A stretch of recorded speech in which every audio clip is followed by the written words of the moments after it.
یہ جو ان کے افسانے ہیں اس پہ بات کریں، ترقی مذہب کے بارے میں ہمیں جو ان کا ہے اسی کی بائیں بازو سے بھی وابستہ رہی ہیں. اور ان کا ایک پی ایچ ڈی کا جو تھیسس ہے وہ منشی پریم چند اور چائنیز ادیب ہیں لوشن ان پر ہے ان کا جو تھیسس. اور یہ واحد تھیسس ہے یعنی کہ جو انڈیا پاکستان اور چائنا میں کیا گیا. اس کے علاوہ ان کی جو افسانوں کی کتاب ہے جہان جگر، یہ چھپ کے شائع ہو چکی ہے. اس کے علاوہ ابھی انہوں نے مجھے بتایا ہے کہ کئی ان کی کتب جو ہیں وہ پائپ لائن میں ہیں، جلد ہی وہ منظر عام پر آ جائیں گی. اس کے علاوہ جو ان کی تصانیف ہیں ان میں ان کے یہ مترجم بھی ہیں. مور شہزادی چینی لوک کہانیوں کا یہ ترجمہ ہے. مہکتے ہار چینی نظموں کا ترجمہ. جدید چینی زبان یہ ایک ان کا تحقیقی کام ہے. اس کے علاوہ چین میں اردو یہ ایک ان کا بکلیٹ چھپا تھا. اور باقی یہ میں نے جیسے کہا کہ بائیں بازو سے وابستہ رہی ہیں، ہماری ہم خیال ہیں، ترقی پسند سوچ کی حامل ہیں. تو ہمارے ساتھ فرخ ندیم صاحب بھی موجود ہیں. آج کی جو اجلاس کی صدارت ہم نے ان کی ذمہ لگائی ہے.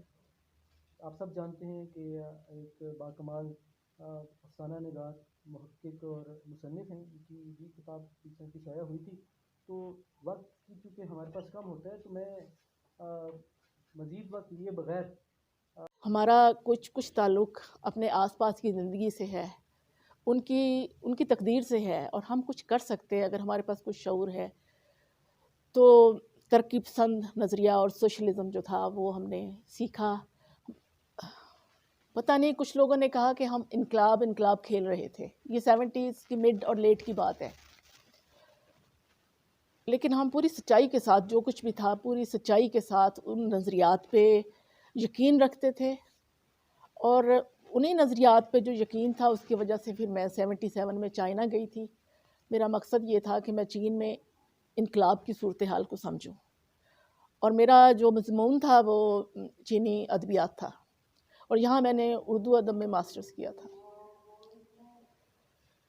تو چین میں ترقی پسند ادب کے بارے میں مجھے مزید جو ہے وہ پتہ چلا کہ ترقی پسند ادب نے نئے چین کو بنانے میں کتنا رول پلے کیا ہے. یہاں کے تو ہم جانتے ہیں نا کہ 1936 کی جو ترقی پسند تحریک تھی اس نے کیا ادب میں کیا کچھ نہیں وہ لے کے آئی ہے.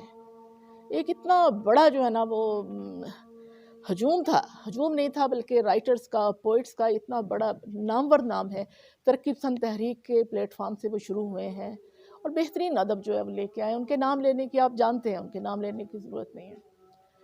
لیکن چائنا میں جو کمیونسٹ پارٹی تھی اس کے ماؤ زیتونگ جو تھے، سب سے زیادہ جن کے موترف تھے وہ ان کے ادیب تھے، مفکر تھے، وہ لوشن تھے.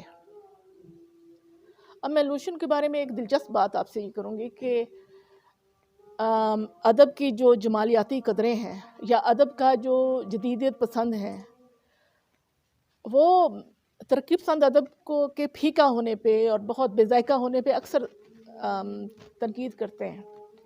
لیکن ایک وقت ہوتا ہے جب رائٹر کو اپنی جمالیاتی جو اقدار ہیں، جو بہت بڑا پیڈسٹل ہے، اس سے نیچے اتر کے براہ راست عوام سے مخاطب ہونا پڑتا ہے، اس زبان میں بات کرنی پڑتی ہے جس میں وہ سمجھ سکیں. یہ کام لوشن نے کیا تھا. لوشن ایک بہت بڑا برین تھا اور اس کی جو پوئٹری ہے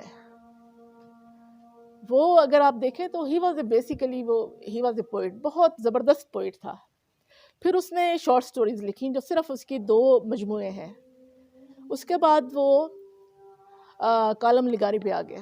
اس نے کہا نہیں، میری قوم جو ہے نا، میں نے تو ذہنی طور پہ ان کی رہنمائی کرنی ہے، فکری طور پہ ان کی رہنمائی کرنی ہے، راستہ دکھانا ہے. تو ایک تو وہ کالم نگاری کی طرف آیا، اور جو اس نے سٹوریز بھی لکھی ہیں وہ بہت کوئی بھی ان کو سمجھ سکتا ہے.